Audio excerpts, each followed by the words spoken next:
On a humid August morning in 1847, the Hartley plantation outside Richmond, Virginia, fell silent in a way that made the field hands stop their work and listen. Colonel Edmund Hartley had just ordered his only daughter, Margaret, into a horse-drawn wagon along with Joseph, the strongest man on the property, a man who could lift a full barrel of tobacco leaves above his head without strain.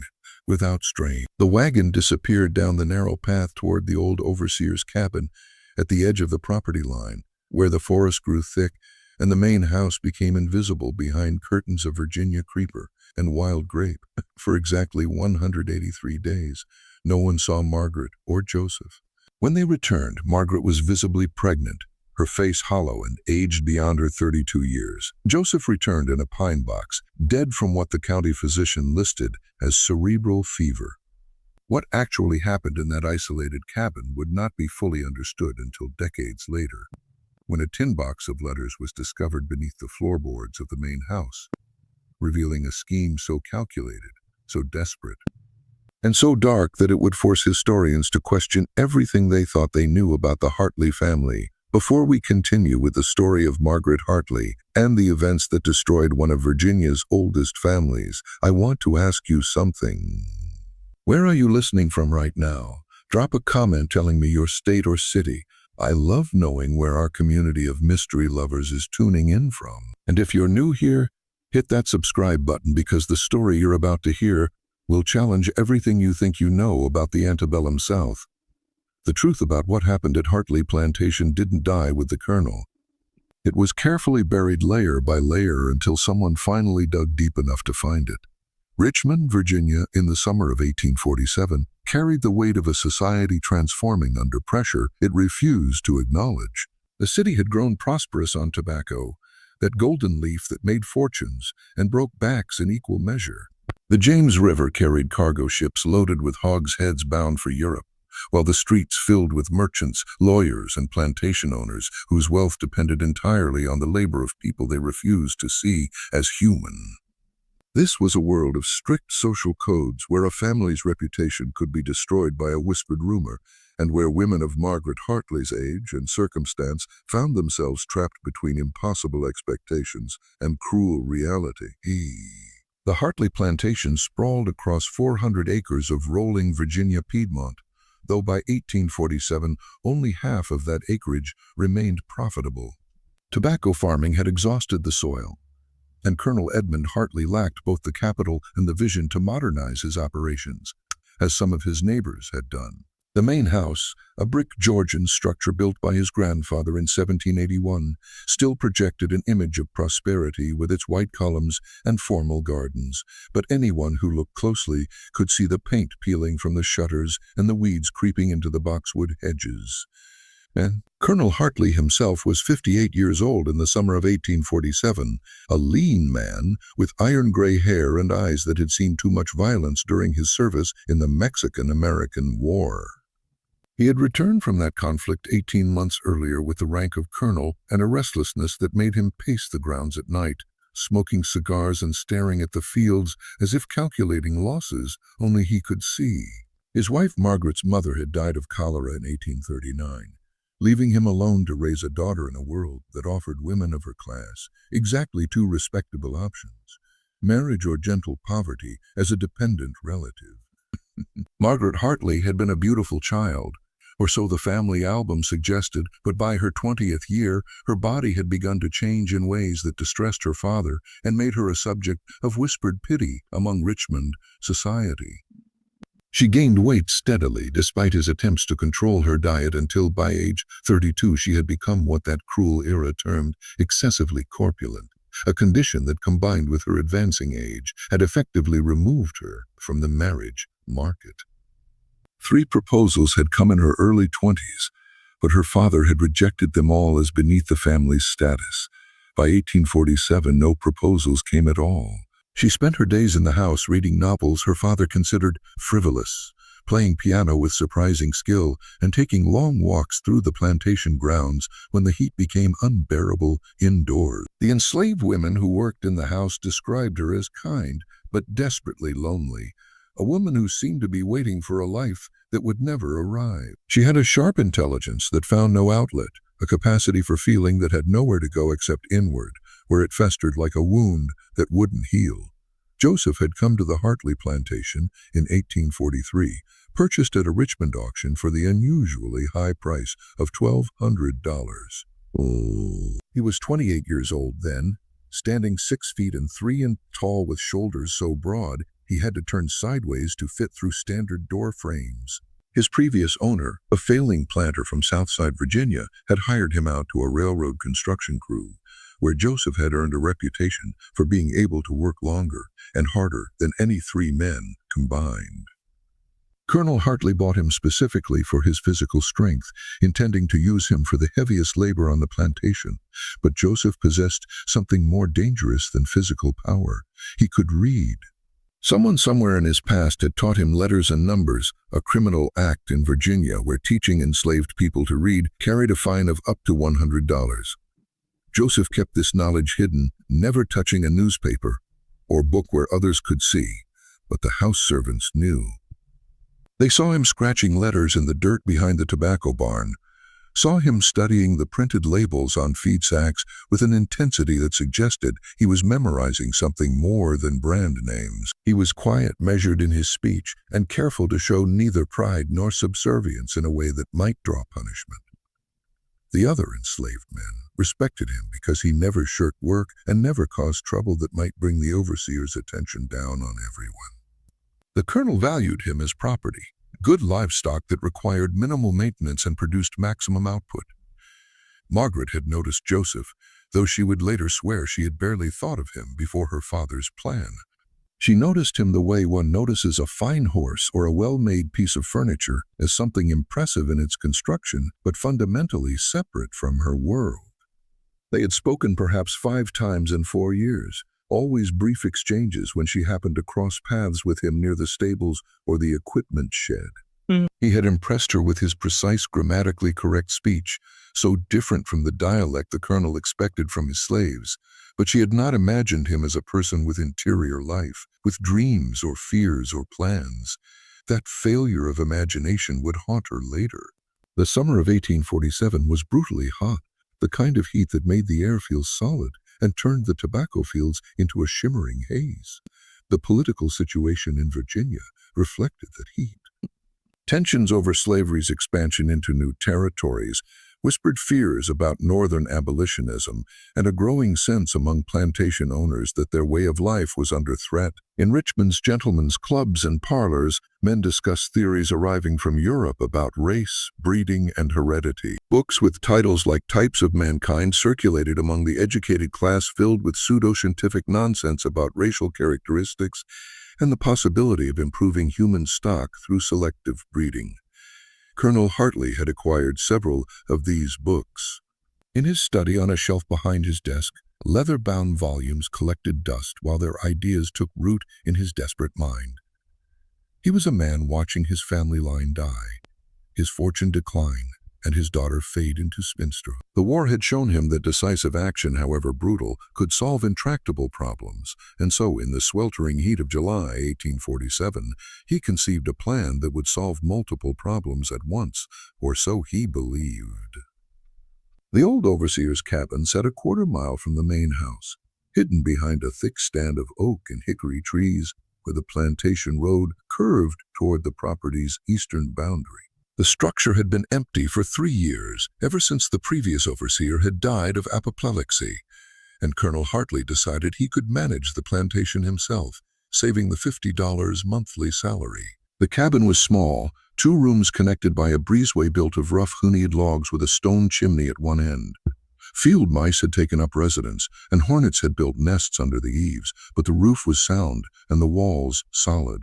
In late July, the colonel ordered 3 enslaved men to clean the cabin, replaster the chimney, and stock it with provisions: flour, cornmeal, salt pork, dried beans preserves, and 2 barrels of water drawn fresh from the well. He had furniture moved from storage in the main house, a bed frame with ropes and a cornhusk mattress, 2 chairs, a table, cooking pots, oil lamps, and strangely a significant quantity of books from his own library. The men who did this work said nothing, but they understood something dark was being prepared. On August 3, 1847, Colonel Hartley called Margaret into his study. The conversation that followed was never recorded in full, but its essence became clear from later events and from fragments Margaret revealed years later to the one person she would eventually trust. The colonel explained his plan with the cold logic of a military officer. She would live in the cabin with Joseph for 6 months. During that time, she would become pregnant. The child, if light-skinned enough, could be raised as white after being orphaned and informally adopted by distant Hartley relatives. If necessary, this process could be repeated across generations, whitening the bloodline while maintaining the physical vigor the colonel believed enslaved people possessed. To modern ears, this sounds insane. But in 1847, among certain circles of the Southern aristocracy, such ideas circulated in whispered conversations. Planters bred their slaves like livestock, sometimes selecting specific pairings to produce desired traits. Some planters forced enslaved women to become their own concubines, producing mixed-race children they would then sell or keep as house servants. The colonel's plan was more systematic, more calculated, but not without precedent in that morally bankrupt world. Margaret's reaction went unrecorded. But we know she did not resist. Whether this was from shock, from years of conditioning to obey her father, or from some other calculation, she climbed into that wagon on August 5th without protest. Joseph, given no choice whatsoever, sat as far from her as the wagon bed allowed. His face showed nothing, but his hands gripped the wagon's side rails with enough force to make the wood creak. The colonel drove them himself, refusing even the company of an overseer. When they reached the cabin, he explained the rules with bureaucratic precision. Joseph would sleep in one room, Margaret in the other. They would be provided weekly deliveries of food and supplies left at the cabin's doorstep every Sunday morning. They were not to leave the cabin or its immediate surroundings. Joseph would be freed of all other work during this period. Margaret would have her books and her sewing to occupy her time. The colonel would personally check on them twice weekly to ensure compliance. What he did not tell Margaret was that he had promised Joseph his freedom. If Joseph cooperated fully, if a child was conceived and born healthy, the colonel would manumit him within a year and provide funds for passage to Liberia, where the American Colonization Society was settling freed slaves. This promise, made privately to Joseph the night before the isolation began, was the lever the colonel used to ensure compliance. Joseph, who had lived his entire life as property, was being offered the one thing he had thought impossible. The colonel left them there on that August afternoon, the cabin door closing with a sound like a coffin lid. Margaret stood in the center of the main room, her traveling trunk at her feet, staring at the books the colonel had carefully selected, novels, poetry, scientific treatises. Joseph stood near the door, a small bundle of possessions clutched in one hand, his eyes fixed on the floor. For several minutes, neither spoke. Finally, Margaret said, "There are 2 rooms. You should take the one in back." Joseph nodded once and disappeared through the breezeway, closing the connecting door behind him. That first night, Margaret sat on the bed fully clothed, listening to the sounds of the forest pressing in around the cabin, cicadas screaming, owls hunting, small creatures rustling through underbrush. She did not cry. She had been raised to believe crying was weakness, and weakness was intolerable in a world that crushed the weak without mercy. Instead, she opened one of the books her father had left, a novel by Sir Walter Scott, and read by lamplight until her eyes burned and her mind could finally escape into someone else's story. In the back room, Joseph lay on the cornhusk mattress and stared at the ceiling beams. He was thinking about freedom, about what it would mean to walk as a man who owned himself. He was thinking about the price of that freedom. And he was thinking about the woman in the next room, trapped as completely as he was, though by different chains. The days fell into a pattern that was both mundane and surreal. Margaret woke early, as she always had, and prepared breakfast from the provisions: cornbread, fried salt pork, coffee that tasted of chori. She would call through the connecting door, and Joseph would emerge, eat quickly at the table, then retreat to his room or go outside to chop wood, repair the fence, or work in the small vegetable garden behind the cabin. They developed an unspoken schedule. Meals together, but in silence. Afternoons spent separately. Evenings, when the heat drove them both to sit on the front porch, where a slight breeze sometimes penetrated the humid stillness. The colonel came every Wednesday and Saturday, arriving in late afternoon, conducting what he called inspections. And he would question Margaret privately about her health, ask invasive questions about her body, and provide medical advice based on the pseudoscientific literature he had been reading.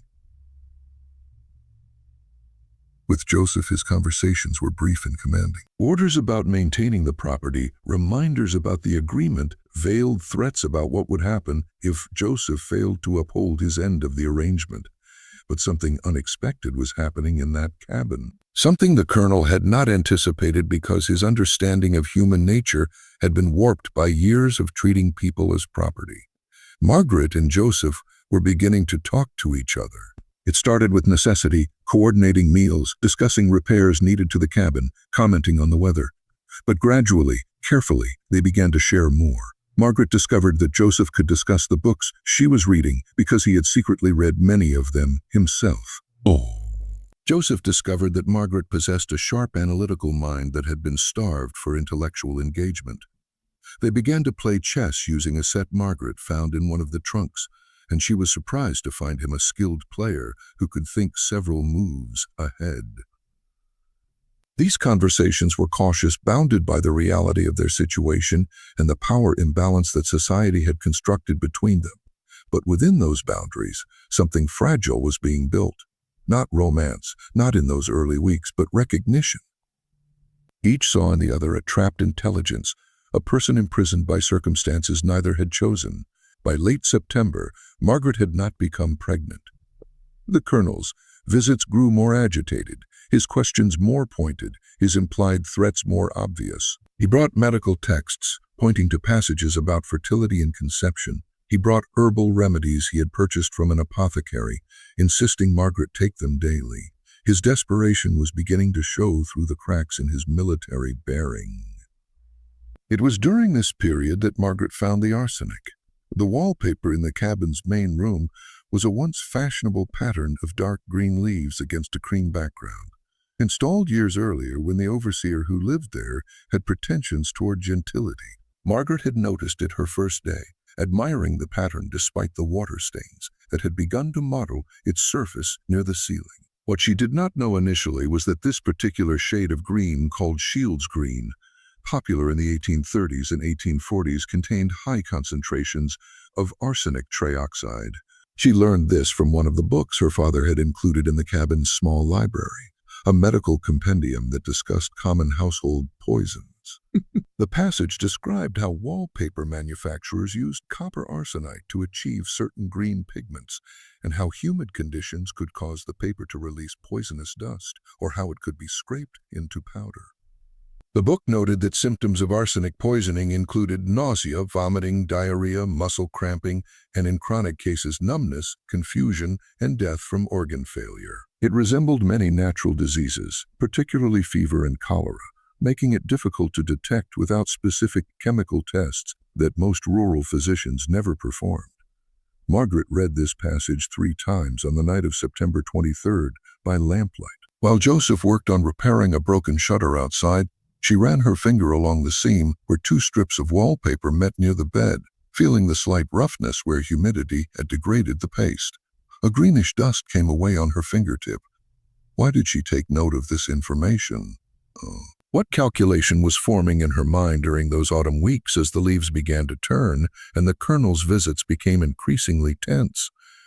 These questions would be debated for years after the truth emerged, but the most likely answer is this. Margaret Hartley was beginning to understand that she and Joseph were both being used as instruments in her father's desperate scheme, and that when their usefulness ended, neither of them would be allowed to simply walk away. The colonel's promise of freedom to Joseph was, Margaret realized, almost certainly a lie. Virginia law in 1847 made manumission extremely difficult, requiring legislative approval except in specific circumstances. Even if the colonel somehow secured Joseph's freedom, a free black man in Virginia faced constant danger of being kidnapped and sold back into slavery, a practice that was common and rarely prosecuted. Joseph's knowledge of the colonel's plan made him a liability, and the colonel dealt with liabilities through elimination, not emancipation. As for Margaret herself, She saw no future in which her father would allow her to live normally after bearing a mixed-race child, even if that child was raised elsewhere. The shame, the scandal, the questions, all of it would hang over the Hartley family like a thundercloud. Her father might not kill her, but he could easily have her committed to an asylum, a fate that women of her era faced for far lesser transgressions than bearing a child outside marriage. During the first week of October, Margaret began experiencing symptoms that mimicked early pregnancy: nausea in the mornings, fatigue, changes in appetite. She reported these symptoms to her father during his Wednesday visit, and his face transformed with an expression of triumph that made her stomach turn. He brought a physician on his next visit, an elderly doctor from Richmond who examined Margaret, asked discreet questions, and pronounced it quite possible, though too early to be certain. The colonel's relief was palpable. He began to treat Margaret with an almost manic solicitousness, bringing her delicacies from Richmond, telling her to rest more, to avoid strain. With Joseph, his attitude shifted subtly. He became more cordial, almost friendly, discussing in vague terms how Joseph should prepare himself for significant changes in the coming year. But Margaret was not pregnant. She knew this with certainty because the requirements for pregnancy had not been met. What she was experiencing was the first stage of deliberate arsenic poisoning. Her own poisoning, self-administered in small doses, scraped carefully from the wallpaper and mixed into her evening tea, just enough to produce symptoms that would convince her father his plan was working. Buying her time to develop her own plan. What was her plan? The evidence suggests it evolved over weeks, shaped by conversations with Joseph that had grown increasingly frank as they both recognized their shared predicament. Joseph had told her finally about the colonel's promise of freedom and his own certainty that the promise was false. Margaret had shared her fear about what would happen to her once the pregnancy concluded. They were, in the most literal sense, conspirators trapped in the same impossible situation. The plan that emerged was audacious, dangerous, and required perfect timing. Margaret would continue to fake pregnancy, using padding and careful positioning to create the appearance of a growing belly. Meanwhile, Joseph would begin showing symptoms of illness that would gradually worsen over the months. When Margaret gave birth, the child would be real, but not hers. There were women on the plantation who were pregnant or who had recently given birth. A newborn could be obtained if the mother could be convinced or coerced. Joseph would die during this same period, and Margaret would claim the child as her own. Once her father believed his plan had succeeded, Margaret and Joseph, who would have faked his death, would flee north using routes they would spend months researching and planning. It was an elaborate deception requiring careful orchestration. But both of them had been living their entire lives under systems of deception and control. They knew how to read the expectations of those in power and how to perform the roles demanded of them while hiding their true thoughts. The difference was that now they would use those skills for their own survival rather than someone else's benefit. The arsenic would play a crucial role in this plan, but not in the way Margaret initially imagined. As October gave way to November, the performance intensified. Margaret's pregnancy progressed according to the timeline her father expected, aided by careful dressmaking that created the illusion of a swelling belly. She had always been skilled with a needle, and the loose house dresses common to the era made the deception easy. She moved more carefully, touched her stomach with the unconscious protectiveness that pregnant women show, and allowed herself to appear more emotional and fragile during her father's visits.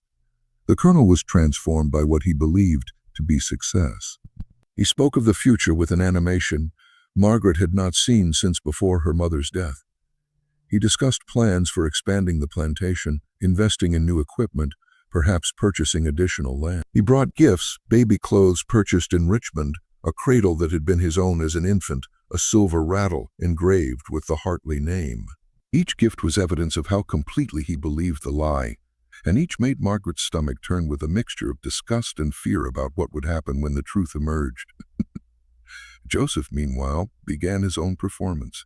It started subtly. Complaints of headaches, occasional dizziness, a lack of appetite. The colonel, focused entirely on Margaret's condition, barely noticed. But by December, Joseph's symptoms had become impossible to ignore. He looked thinner, moved with less of his characteristic strength, and developed a persistent cough that rattled in his chest during cold nights. The colonel brought the same physician who had examined Margaret. The doctor listened to Joseph's chest, checked his pulse, and prescribed the usual remedies of the era: rest, whiskey with honey, a tonic of questionable ingredients. He suggested it might be pneumonia or perhaps consumption, though Joseph showed none of the bloody coughing that marked tuberculosis. The doctor advised keeping Joseph warm and well-fed, noting that valuable property should be maintained. What the doctor did not know, what no one knew except Joseph himself, was that the symptoms were partially real and partially performed. Joseph was making himself sick through a carefully calibrated regimen of his own design, as standing in cold rain, sleeping without adequate covering, eating less than his body required, and most significantly consuming small amounts of the same arsenic-laced wallpaper that Margaret had discovered. This was not part of their original plan. Margaret had not asked Joseph to poison himself.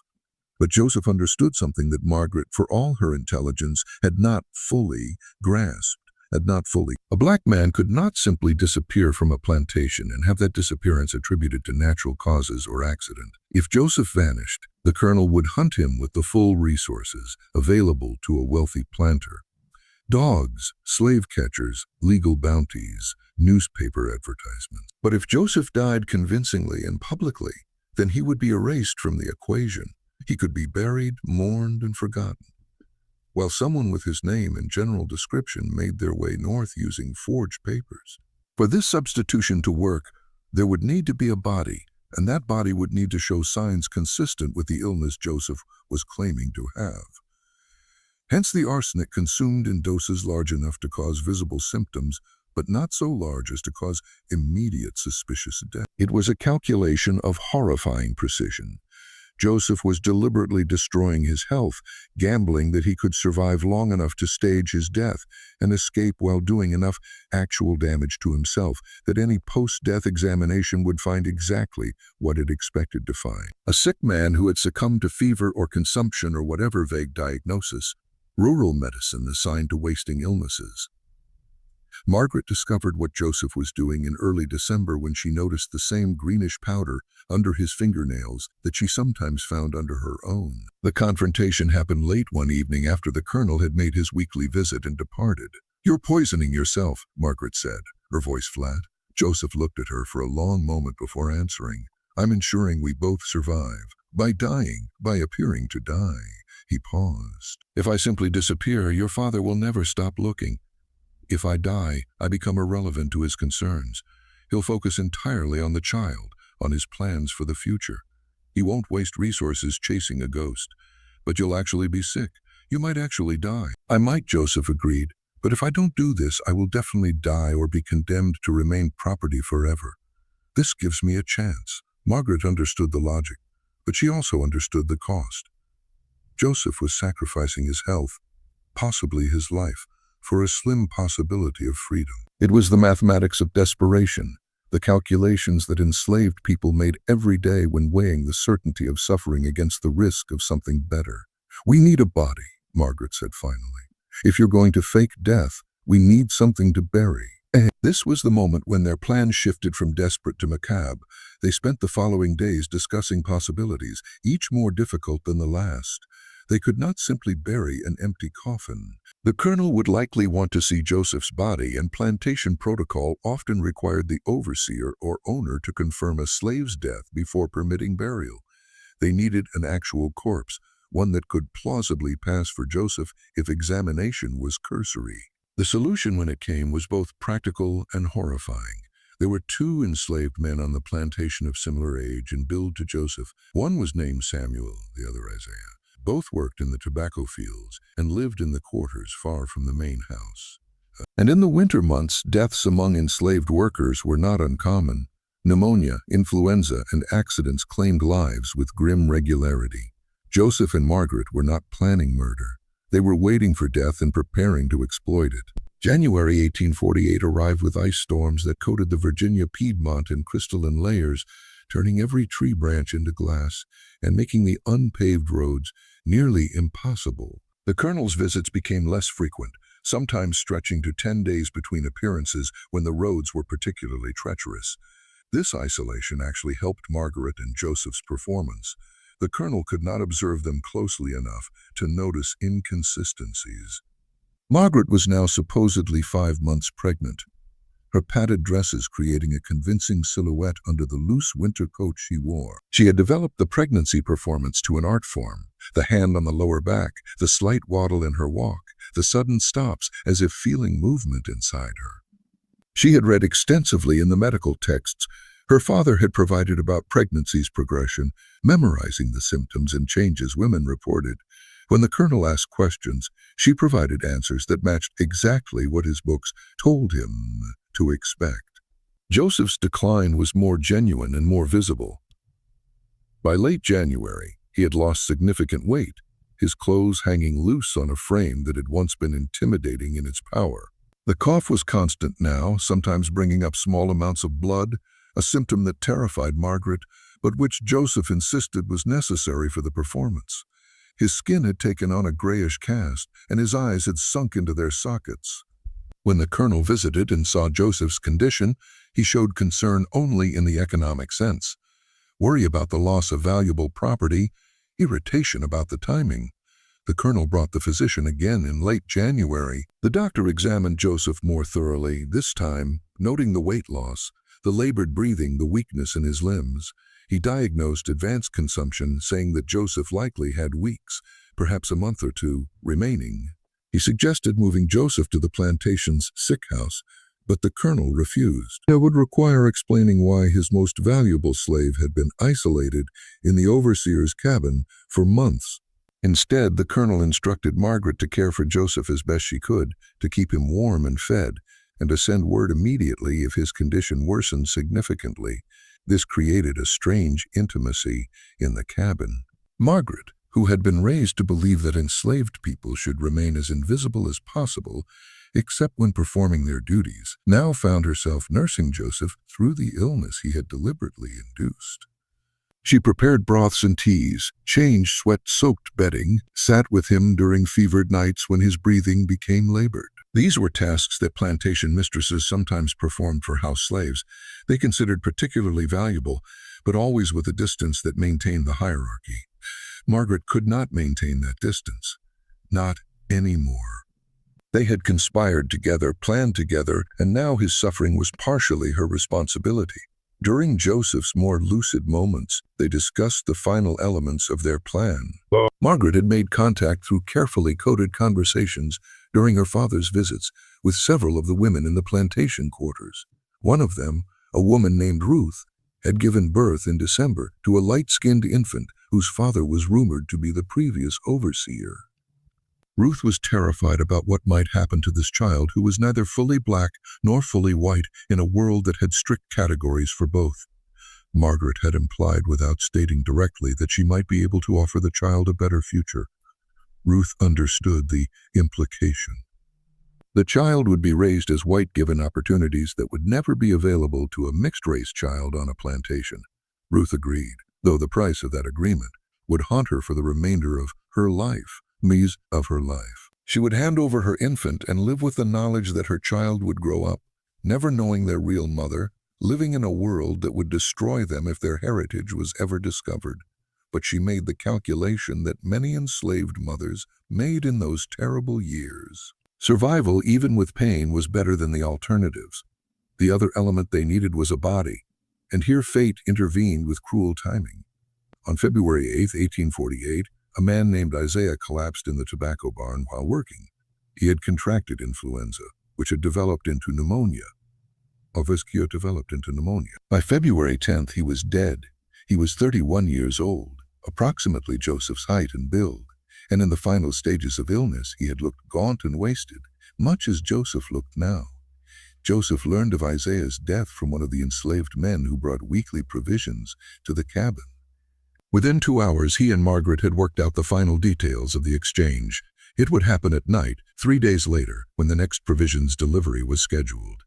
Joseph would stage his final collapse. Margaret would send an urgent message to her father via the provision delivery. While waiting for the colonel to arrive, they would execute the substitution. The plan required several people's cooperation: the man who delivered provisions, a woman from the quarters who would help prepare Isaiah's body, and Ruth who would bring her infant to the cabin under cover of darkness. Each person had their own reasons for participating. Some hoped for future favor, some feared punishment if they refused, and some genuinely believed they were helping two desperate people escape impossible circumstances. On the night of February 13, 1848, the temperature dropped below freezing. The temperature dropped below freezing. A clear sky and full moon made the Virginia landscape look like it had been carved from marble. Margaret waited in the cabin, wearing her padded dress, her hands shaking as she prepared the scene. Joseph lay on the bed in the back room, weak but conscious, his breathing deliberately labored. At 9:00, they heard the sound of a cart approaching. The provision delivery man, a man named Silas, appeared with a cart that contained not just food supplies, but a pine coffin containing Isaiah's body. Behind him, moving through the shadows, came Ruth carrying a small bundle wrapped in cloth, her infant son, 3 months old, sleeping against her chest. The substitution happened quickly, efficiently, choreographed by necessity. Isaiah's body was moved into the cabin and arranged in Joseph's bed, positioned and dressed in Joseph's clothes. Joseph himself, wrapped in a dark coat and hat, slipped out through the back door and climbed into a hidden compartment Silas had constructed in the provision cart. Ruth handed her child to Margaret, who took the baby with hands that trembled so badly she nearly dropped him. The infant woke and began to cry, and Margaret instinctively held him close, shushing him, feeling the tiny heart beating against her chest. Margaret looked at Ruth in the moonlight. The woman's face was streaked with tears, her eyes holding an expression of grief so profound it seemed to contain all the sorrows of her people across all the generations of bondage. "I'll keep him safe," Margaret whispered. "I promise." Ruth nodded once, then disappeared into the darkness without speaking, because to speak would have meant breaking entirely. Silas drove the cart away with Joseph hidden beneath sacks of grain and supplies. The plan was for him to be delivered to a contact in Richmond, a free black man who worked at the docks and had connections to the Underground Railroad network.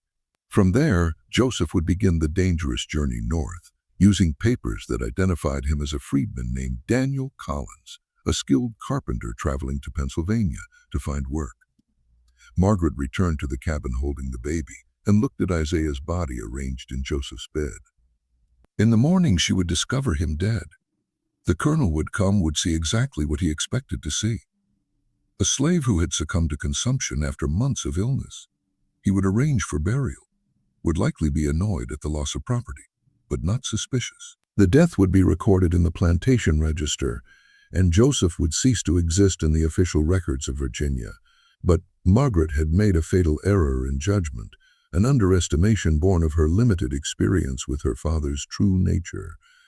She had assumed the colonel would accept Joseph's death as an unfortunate but explainable outcome of illness. She had not considered that her father, having invested so much emotional energy in his eugenic scheme, might demand a more thorough examination of the circumstances, and she had not considered what would happen when the colonel began to doubt her pregnancy.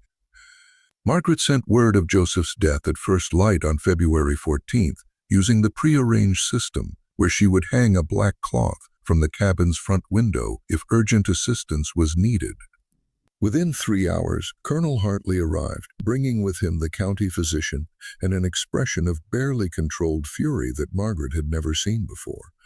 The colonel examined Isaiah's body in the bed with a thoroughness that made Margaret's blood freeze. He checked the hands, the face, the build. He questioned Margaret extensively about Joseph's final hours, about the progression of his illness, about whether Joseph had said anything unusual before dying.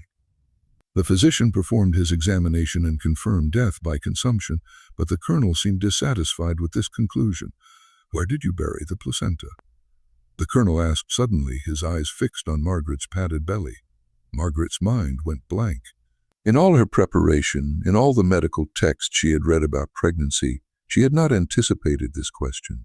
I don't understand, Father. When women miscarry in the 5th month, there is tissue that must be disposed of," the colonel said, his voice cold. "It's too early for a fully formed child, but there is significant material. Where is it?" "I haven't miscarried," Margaret said, her voice rising with panic. "The baby is fine." The colonel's hand shot out and grabbed her belly, squeezing hard enough to feel the padding beneath the fabric. His face transformed from suspicion to absolute rage. He tore open her dress, revealing the elaborate construction of cloth and padding she had created to simulate pregnancy. "You lying," he breathed. "There is no child." What happened next occurred with the speed of violence. The colonel struck Margaret across the face hard enough to knock her to the floor. He kicked over furniture, screaming questions she couldn't answer through her split lip and loosened teeth. He grabbed her by the hair and dragged her to where Isaiah's body lay, demanding to know where Joseph was, what she had done, who had helped her. Margaret, through her terror and pain, maintained one final deception. She told her father that Joseph was dead, that this was his body, that she had lied about the pregnancy because she could not bear the shame of what he had forced her to do. She insisted she had been alone in this deception, that no one else knew that Joseph had died, ignorant of her plan. The physician, deeply uncomfortable with the domestic violence unfolding before him, attempted to intercede. The colonel ordered him to examine the body more thoroughly to confirm it was actually Joseph. The physician, lacking any sophisticated means of identification, could only note that the body matched the general description: height, approximate age, advanced illness. The colonel was not satisfied, but without clear evidence to the contrary, he could not prove the body was anyone other than whom Margaret claimed it to be. The colonel made his decision with cold calculation. Joseph would be buried immediately with minimal ceremony and in an unmarked grave. Margaret would be confined to her room in the main house. No one would be told about the false pregnancy. The entire experiment would be erased from the family history as if it had never happened. But the colonel's mind was deteriorating under the weight of failure and rage. He had invested 6 months, significant resources, and his last desperate hope in this scheme. Its failure meant not just personal disappointment, but the end of the Hartley family line, the final confirmation that his legacy would die with him. That night, alone in his study, he began drinking heavily and reviewing the medical texts about pregnancy and genetics that had inspired his plan. He became convinced that Margaret had poisoned Joseph, that she had murdered his property and destroyed his last chance at continuing his bloodline. Over the following days, the colonel's behavior became increasingly erratic. He interrogated the plantation's enslaved population, searching for conspirators. He examined the cabin repeatedly, looking for evidence. He checked the county death records, looking for other deaths that might have provided a substitute body. And slowly he began to piece together elements of the truth. The timing of Isaiah's death, the provision delivery schedule, the fact that certain trusted slaves had been near the cabin on the night of February 13th. But the complete truth eluded him, and this uncertainty drove him to increasingly paranoid behavior. He accused Margaret of witchcraft, of using occult practices to curse his family. He contemplated having her committed to the state lunatic asylum in Williamsburg. He drafted letters to relatives discussing the possibility of Margaret living out her days under their supervision, a permanent spinster dependent, living in quiet shame. Margaret, confined to her room under lock and key, spent these days in a fugue state between fear and exhaustion. The colonel allowed her no visitors, no correspondence, minimal food. He told the household staff she was suffering from grief, induced hysteria, and needed isolation to recover. The servants who had known Margaret since childhood brought her what comforts they could sneak past the colonel's attention, but they could not free her. On March 3, 1848, Colonel Edmund Hartley was found dead in his study, collapsed over his desk with foam around his mouth, and his body convulsed into a position that suggested seizure.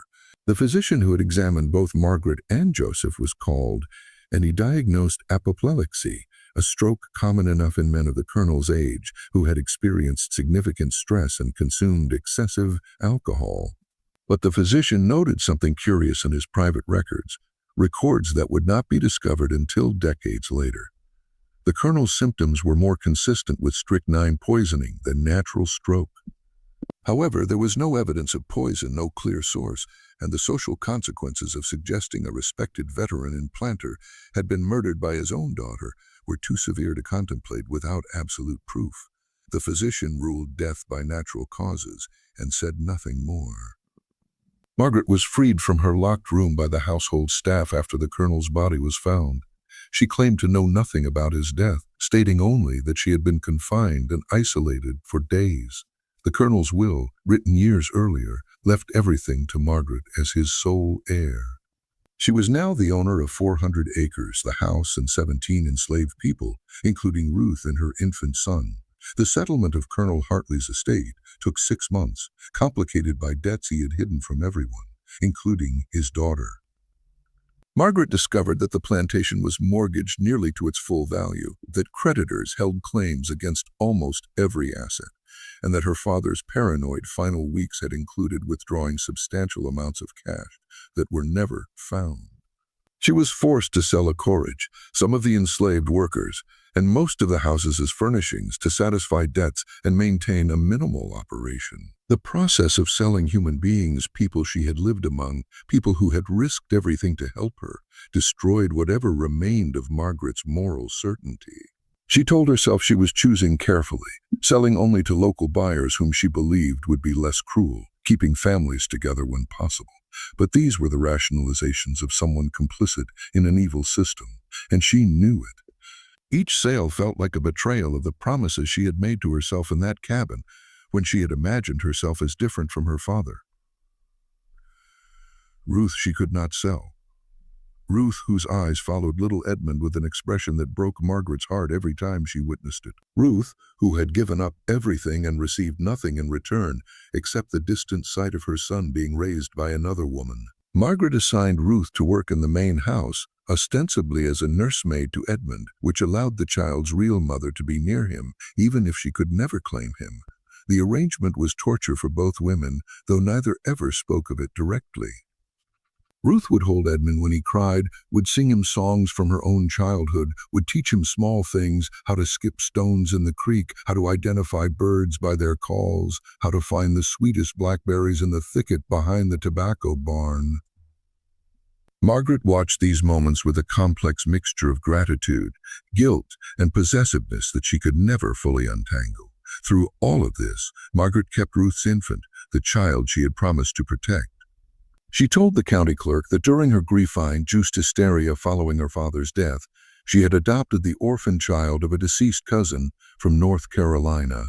The story was thin, but Margaret was a white woman of property, and white women of property were afforded certain assumptions of truthfulness that would never extend to enslaved people or the poor. She named the child Edmund after her father, in a gesture that was either deeply ironic or profoundly disturbed. Perhaps she believed that by giving her father's name to a child, he would have despised, a child whose very existence represented the failure of his eugenic fantasies. She was achieving some twisted form of victory over his memory. Or perhaps the name was an anchor, a way of maintaining the fiction that this child was truly a Hartley, legitimately part of the family lineage. The boy grew up in the plantation house, raised as white, educated by tutors Margaret hired despite her limited finances. She spent money she could not afford on his education, bringing in teachers from Richmond to instruct him in Latin, mathematics, literature, and history. She was determined that Edmund would have every advantage, every opportunity that her father had wanted for a male heir. The irony that this heir carried none of the colonel's blood and carried the blood of people the colonel had enslaved was not lost on Margaret. She dwelled on that irony during sleepless nights, wondering if the universe possessed some sense of poetic justice. After all, the community accepted Edmund as a Hartley, though some whispered about his slightly darker complexion and Margaret's suspicious spinster status. Neighbors speculated about Margaret's romantic past. Surely she must have had some relationship that produced this child, despite her claims of adoption. The more charitable assumed she was protecting the reputation of a deceased cousin. The less charitable whispered darker possibilities involving Margaret herself and unknown fathers. But whispers without proof went nowhere in a society that valued respectability above truth. And Margaret's status as a plantation owner, however diminished her circumstances, still commanded a certain difference. As Edmund grew, Margaret watched him with an intensity that sometimes frightened even her. She searched his features for signs of Joseph, the shape of his hands, the set of his shoulders, the way he moved. But Edmund had inherited Ruth's fine bone structure and quick intelligence, combined with physical traits from Ruth's unknown grandfather or great-grandfather that had produced his lighter coloring. He looked like no one and everyone. A child who could pass through the world as white because the world desperately wanted to maintain its categories and would accept the performance if it was executed well enough. Margaret never married. The community found this unsurprising. She was damaged goods now, a woman past prime marriageable age with an adopted child of questionable origin and a plantation that was more debt than asset. The few men who might have considered proposing were deterred by Margaret herself, who had developed a reputation for cold competence and a sharp tongue that discouraged romantic approaches. She threw herself into managing the plantation with an efficiency that surprised those who remembered her as a sheltered, overweight spinster. She learned agriculture from necessity, studying the same way she had once studied novels, with complete focus and remarkable retention. She experimented with crop rotation, invested what little capital she had in better equipment, and proved surprisingly skilled at managing the people she still enslaved. This skill came not from cruelty, but from a kind of exhausted pragmatism. She knew exactly what it felt like to be trapped in a system that offered no good choices, only gradations of bad ones. She treated the enslaved workers on her property with more consideration than most planters. Better food, fewer punishments, some small allowances for family life. It was not kindness exactly, but it was something less cruel than the norm. Still, she owned people. She bought and sold human beings when economic necessity demanded it. She enforced discipline when work was not done.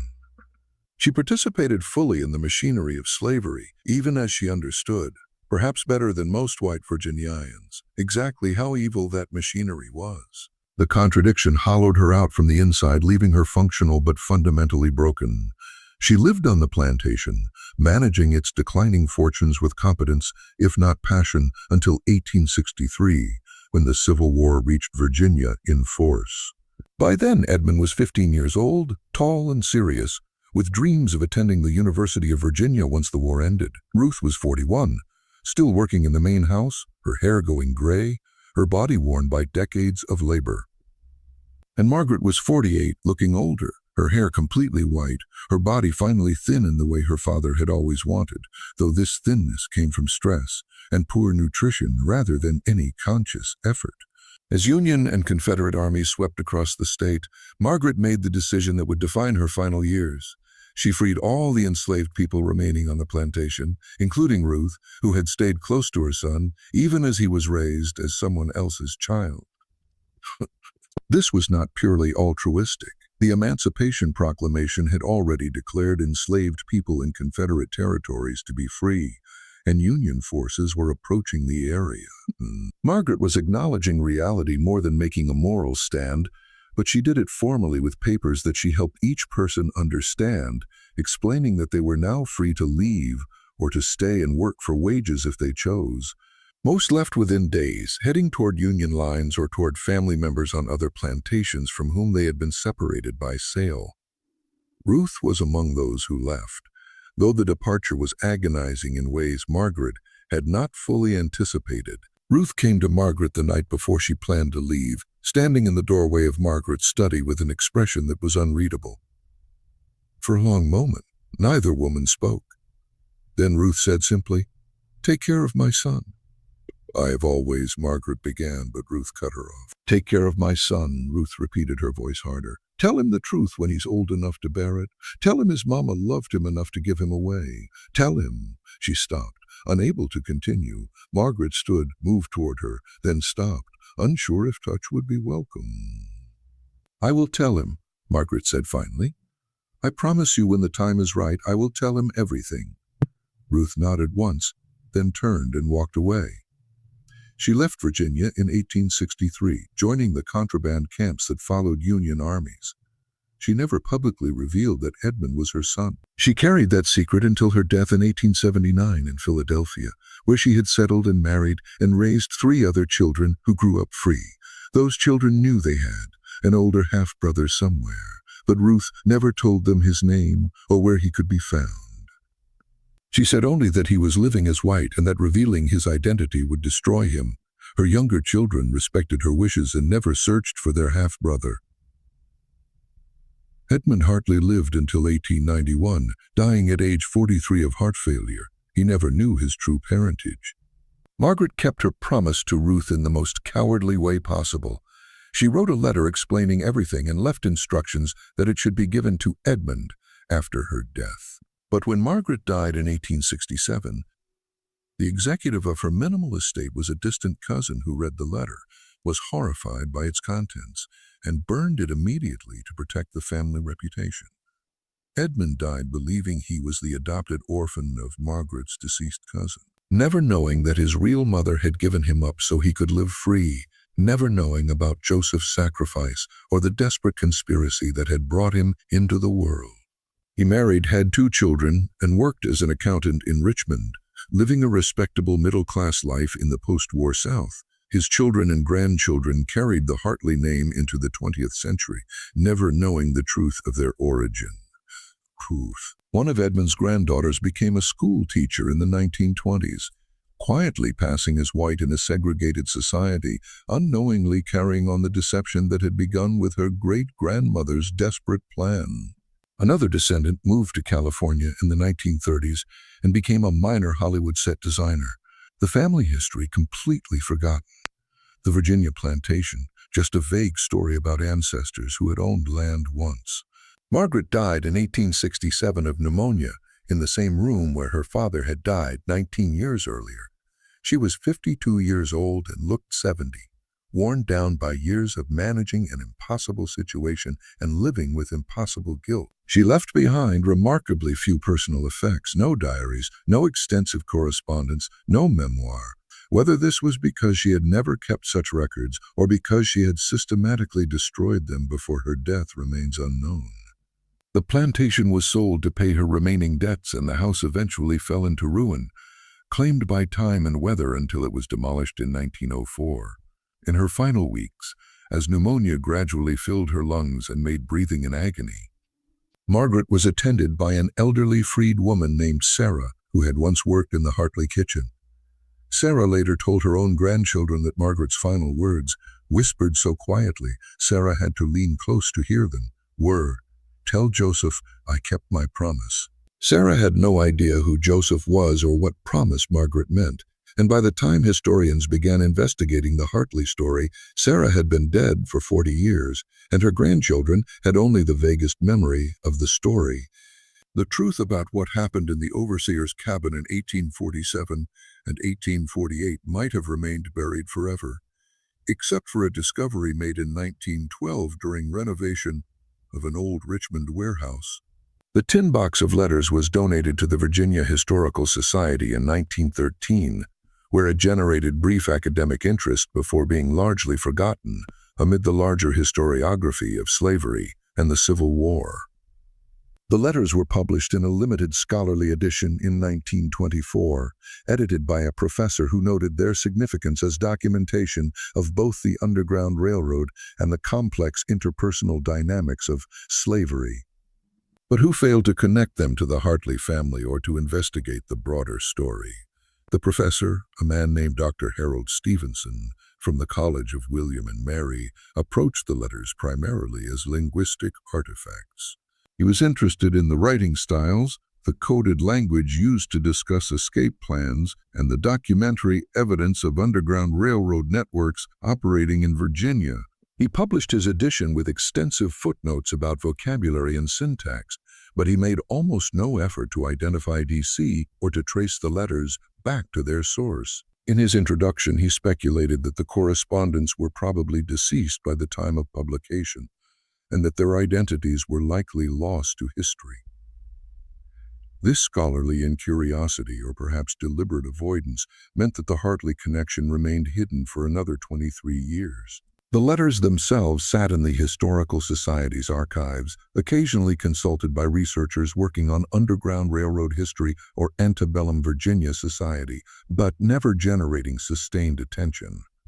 They were catalogued simply as anonymous correspondence, 1848, 1849, related to fugitive slaves, which gave no hint of the deeper story they contained. The archive boxes sat on shelves gathering dust while the full truth of what they documented waited for someone with the right combination of curiosity, persistence, and access to cross-reference them with other sources. It was not until 1947 when a graduate student researching county death records noticed the unusual circumstances around Colonel Hartley's death and began cross-referencing with other sources that the complete narrative began to emerge. The student, a woman named Elizabeth Winters, was working on a dissertation about sudden deaths among Virginia planters in the 1840s, specifically investigating whether there was a pattern of violence or poisoning that had been obscured by sympathetic physicians who were reluctant to accuse whites. Families of murder. Winters had stumbled onto the Hartley case almost by accident. She had been examining death certificates from Frederick County when she noticed Colonel Edmund Hartley's death certificate, signed by a Dr. Nathaniel Vaughn, contained an unusual notation in the margin, a small symbol that looked like an asterisk with a circle around it.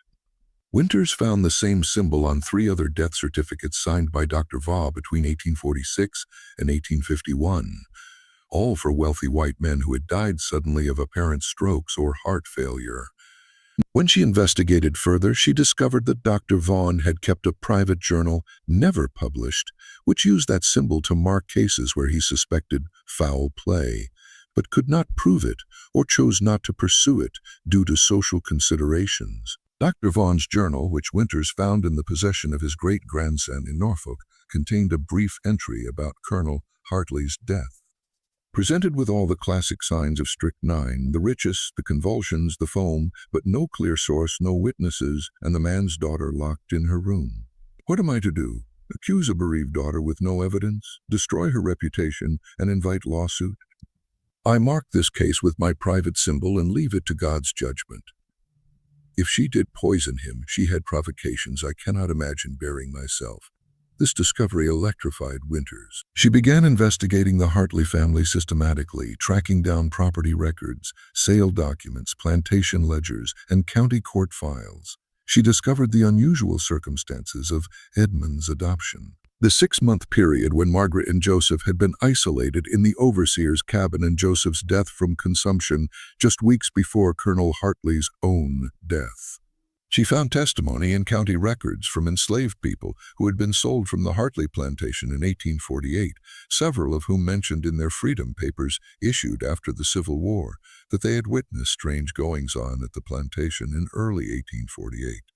The student, Elizabeth Winters, spent 3 years tracking down records, interviewing elderly descendants of people who had been enslaved on the Hartley plantation, and analyzing the letters in light of the historical evidence. She traveled across Virginia, Maryland, and Pennsylvania, seeking anyone who might have information about the Hartley family or about a Freeriad man named Daniel Collins, who had worked as a carpenter in Pittsburgh between 1848 and the 1870s. In Pittsburgh, she found records of a Daniel Collins who had purchased property in 1852 in the Hill District, a neighborhood where free black people had established a thriving community. Collins had married in 1854 to a woman named Abigail Freeman, herself a former fugitive from Maryland. They had 3 children between 1855 and 1861. Collins had been active in the local African Methodist Episcopal Church and had served on the board of a school for black children. He had worked steadily as a carpenter and had built a modest but comfortable life. And the last record Winters could find was a property tax payment in 1873, after which Daniel Collins disappeared from the Pittsburgh records entirely. Whether he had died, moved elsewhere, or simply dropped from the documentary record for other reasons remained a mystery that Winters could not solve. Winters attempted to trace Collins's children, but found the trail went cold after 1880. The census of that year listed Abigail Collins as a widow, living with her adult daughter and grandchildren, but subsequent records proved impossible to locate with certainty. If Joseph had survived and lived as Daniel Collins until the 1870s, his descendants had either scattered beyond her ability to trace them, or had died without leaving clear records. The possibility that Joseph, if he truly was Daniel Collins, had lived 25 years in freedom had married and raised children, had built something resembling a normal life after the horrors of the Hartley plantation, offered a faint glimmer of redemption in an otherwise dark story. But it remained only a possibility, never a certainty. The interviews Winters conducted with elderly African Americans who had family connections to the Hartley plantation were both illuminating and heartbreaking. She spoke with a woman named Clara Jefferson, age 84, in 1949, whose grandmother had been enslaved on the Hartley property. Clara remembered her grandmother telling stories about the colonel's daughter who went mad and about the strong man who got sick and died, though some said he didn't die at all.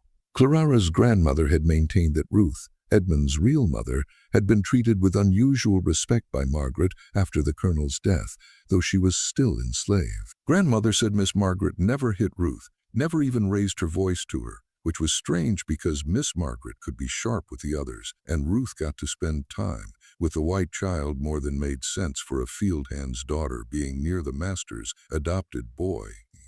Another interview with a 92-year-old man named Thomas Crawford in Philadelphia provided more details about Ruth's later life. Thomas had known Ruth in the 1870s when she attended the same church his family attended. He remembered her as a sad woman who never talked much about her past, except to say she'd left a piece of her heart in Virginia. Ruth had told Thomas's mother in confidence that she had once given up a child so the child could live free and that it was the right thing and the worst thing she had ever done.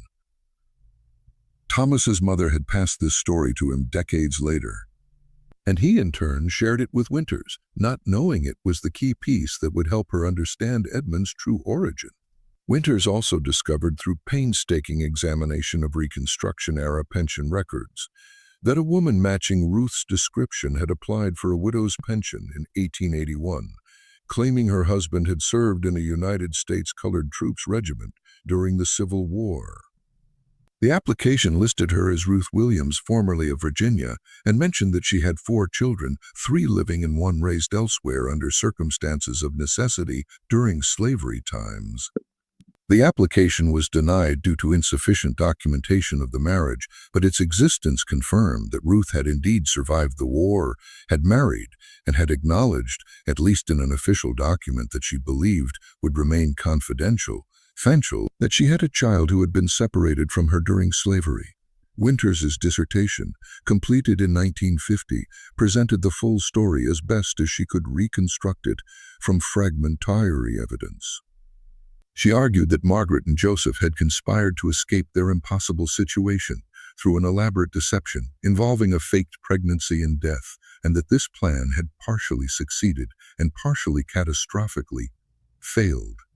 She further argued that Margaret had almost certainly poisoned her father, though she acknowledged this could never be proven beyond reasonable doubt. The dissertation ran to 473 pages, meticulously documented with footnotes and appendices that included transcriptions of the letters from the tin box, excerpts from Dr. Vaughn's journal, property records, death certificates, and dozens of other primary sources. Winters had cross-referenced every claim, tracked down every lead, and built what she believed was an irrefutable case for her interpretation of events. Her committee at the University of Virginia praised the work as groundbreaking scholarship and a model of historical detective work.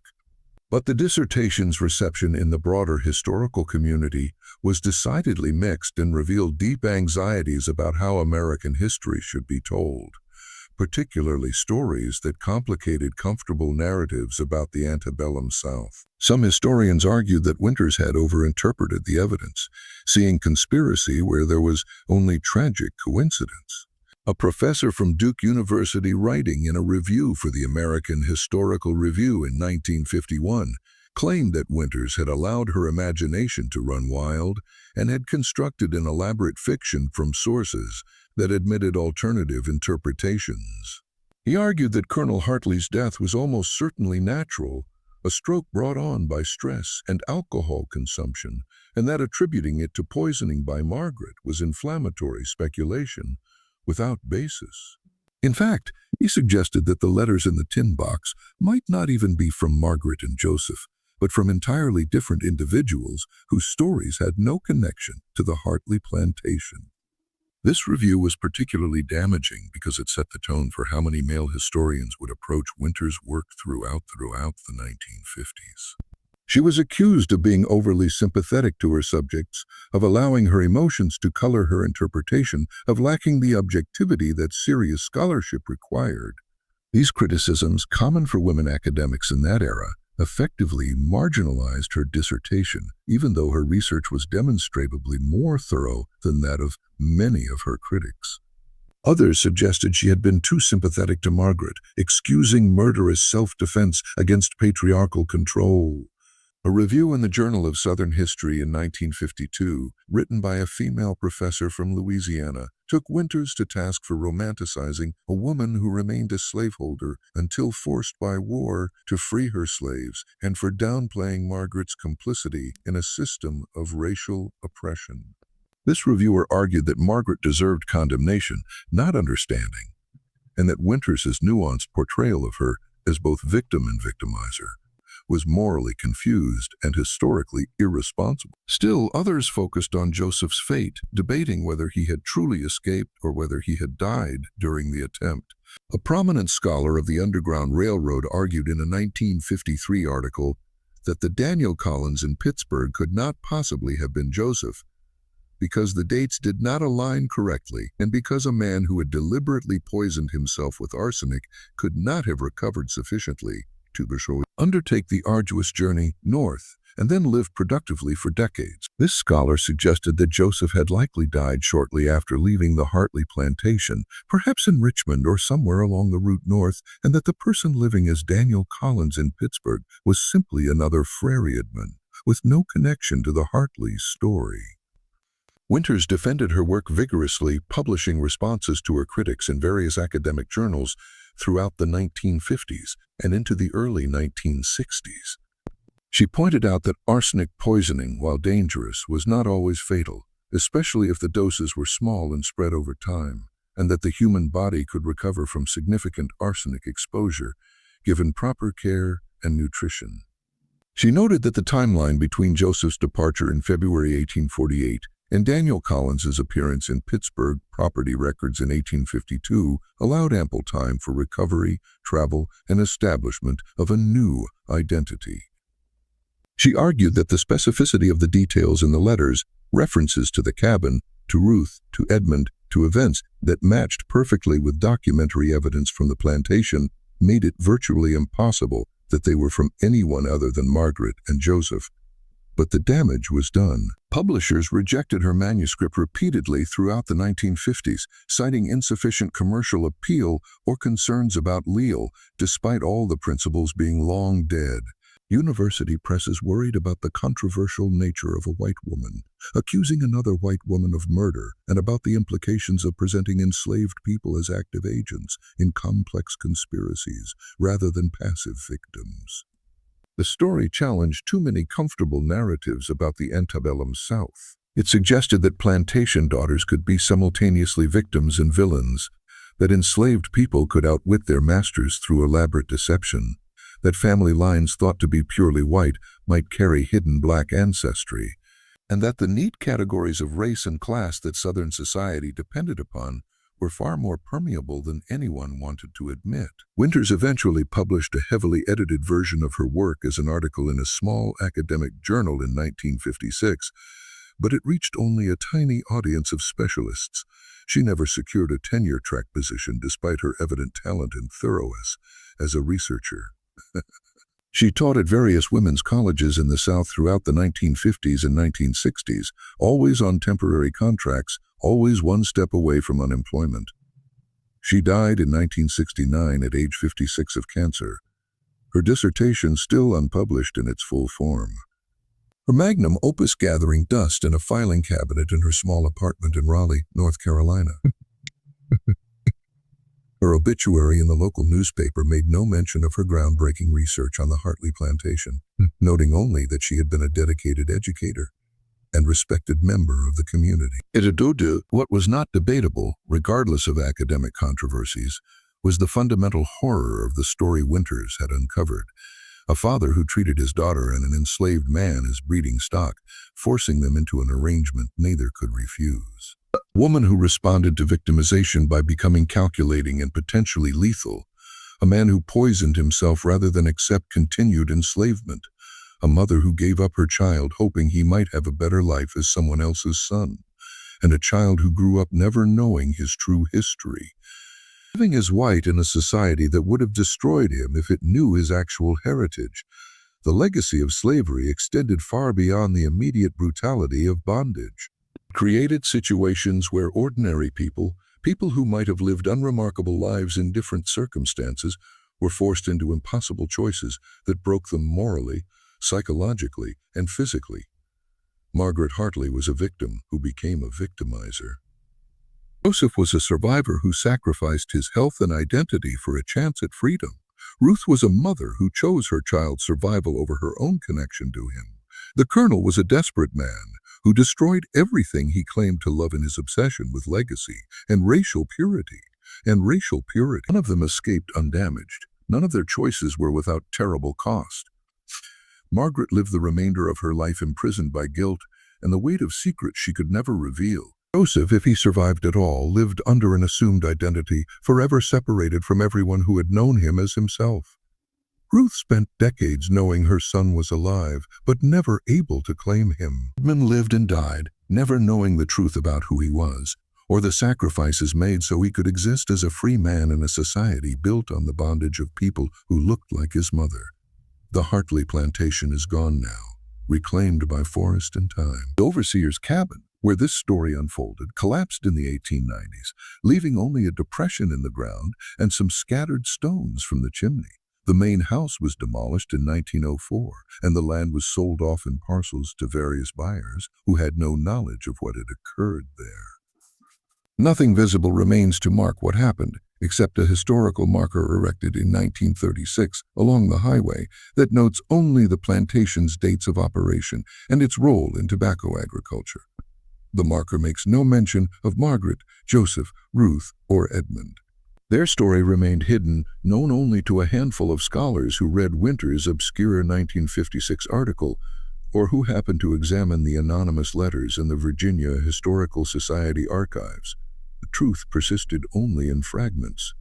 In those letters hidden in a tin box, in county death records with suspicious notations in the margins, in the oral histories passed down through families who had been enslaved on the property, and in Elizabeth Winters's unpublished dissertation, gathering dust in an archive. It persisted because it revealed uncomfortable truths about American history. The ways that slavery distorted every human relationship it touched, how desperation drives people to extremes they would never have imagined themselves capable of, and how the victims of one system often become perpetrators within another. What do you think happened in that cabin during those 6 months of isolation? Was Margaret a victim who found the only way to survive her father's monstrous plan? Or was she a calculating woman who used Joseph's desperation for her own ends? Did Joseph truly escape and live those 25 years in Pittsburgh as Daniel Collins, raising children and building a life in freedom? Or did he die somewhere along the route north, another casualty of a system that treated human beings as property to be used and discarded? And what about Edmund? What would his life have been if he had known the truth about his parentage, and about his mother's sacrifice, about the conspiracy that brought him into existence? These questions have no simple answers because the lives they concerned were not simple. They were lives shaped by systems of power and oppression that offered no good choices, only choices with different costs and different forms of suffering. To judge Margaret as simply evil ignores her own victimization under both slavery and patriarchy. To romanticize her as a heroic victim ignores her complicity in a system that enslaved human beings. To see Joseph as only a victim ignores his intelligence and agency in planning his escape. To see him as only a hero ignores the terrible price he paid in his own body. Yet, to understand Ruth's choice requires acknowledging both her profound love for her child and the horrific system that made such a heartbreaking choice seem like the best option available. The story of the Hartley plantation challenges our comfortable narratives about heroes and villains, about clear moral choices and obvious right answers. It shows us people trapped in an evil system, making terrible choices because all their options were terrible. surviving through deception and sacrifice and compromise, and occasionally through violence. It shows us that history is not a story of good people and bad people, but of complex human beings shaped by forces larger than themselves, trying to survive and occasionally trying to do something better than mere survival, even when the cost is almost unbearable. If you found this story as disturbing and thought-provoking as I did, leave your thoughts in the comments below. Do you believe Margaret poisoned her father? Do you think Joseph truly escaped and lived as Daniel Collins? What would you have done in Ruth's position? Would you have given up your child for a chance at a better life? These are not comfortable questions, but they are necessary ones if we want to understand American history, honestly rather than through comfortable myths. Subscribe to the channel for more deep dives into the hidden and horrifying corners of American history, stories that challenge us, disturb us, and force us to confront uncomfortable truths about the past. Share this with someone who appreciates stories that don't offer easy answers, but instead reveal the moral complexity of human experience under systems of oppression. Hit the notification bell so you never miss these explorations of the dark chapters that shaped this nation. Until next time, remember that the most terrifying stories are often the ones that actually happened, and that the most important histories are often the ones that were deliberately hidden. The past is not dead. It lives in our institutions, our assumptions, our unexamined beliefs about who we are. And sometimes when we dig deep enough, we find that the story we thought we knew was never the whole truth at all.